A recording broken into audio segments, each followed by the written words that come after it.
Prepare your pans with moistened paper towels wrapped in foil. Cream together the sugar, sour cream, and oil until nice and creamy over medium speed. You're going to start it slow and then increase it to about 5 out of 10. While that's going for about 5 minutes, you're going to sift your dry ingredients together. I use a homemade blend for this. Once the other ingredients are creamed, add 1 egg at a time, and do not add the other one until everything's combined. So there's 3 eggs all together, and still not done. Almost. There we go. We'll add the 3rd egg in now until that's combined. Then the next step is adding 1/3 of the dry ingredients that you just sifted to the wet mixture. And then once that's combined, you're going to add half of the liquid.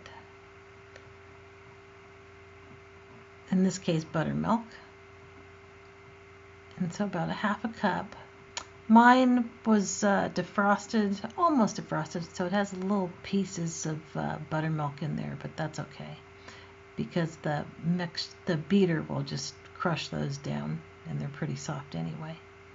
So I'm going to add another 1/3 of the dry mixture now. And I like to stop the beater for dry mixing. If you have one of those dust-proof or prevent dust from or flour from flying over, definitely use that.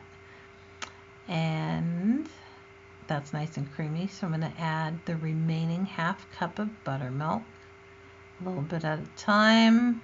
You can add it all at once if you stop the mixer. Otherwise, a little bit at a time works about better. Then once that's thoroughly blended, you can stop it and add the rest of your dry mixture, because it's really, you need to stop it for that last little bit.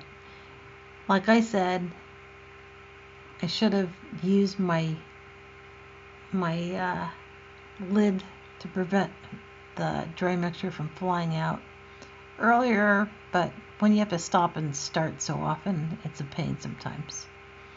You want to scrape that bowl as needed, but I'm going to add the vanilla now and then scrape it at the end and then mix one more time. So that's combined. I'm going to scrape the bowl and combine that last little bit of dry mixture. If you have a scale, weigh your mixture between the 3 pans.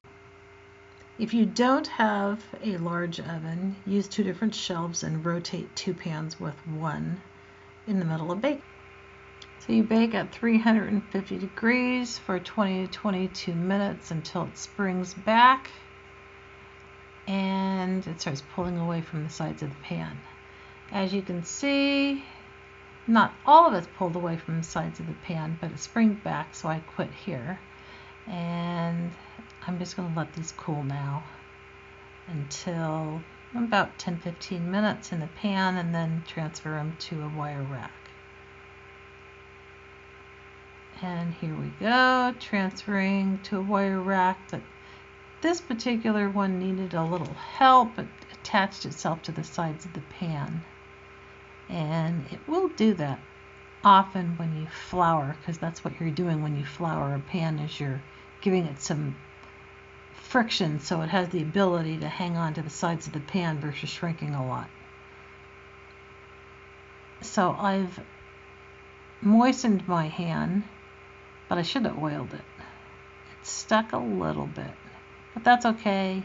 It's not going to cause any crumbs because I use chilled cake layers when I frost. So we are going to now let them completely cool And like I said, you definitely use these foil wrapped moistened paper towels, or you can buy similar ones on Amazon that are made out of material by Wilton. It makes the sides so tender and moist. The cakes turn out level versus really domed. Usually gets very domed if you don't use this method. So my cakes are nice and cool. I'm going to wrap them thoroughly and put them in the refrigerator, or you can also freeze them. If you want to freeze a cake, definitely freeze it, and then before you frost it, make sure you bring it to room temperature, or at least a little cold. If you try to frost a cold frozen cake, it's going to be you smear it on top and it's gonna freeze. The frosting freezes before you have a chance to actually smooth it out, and you won't have a smooth cake. Well, anyway, that's about it. If you're watching on YouTube, definitely comment, like, subscribe, follow me on Facebook and Instagram, and you will love this cake.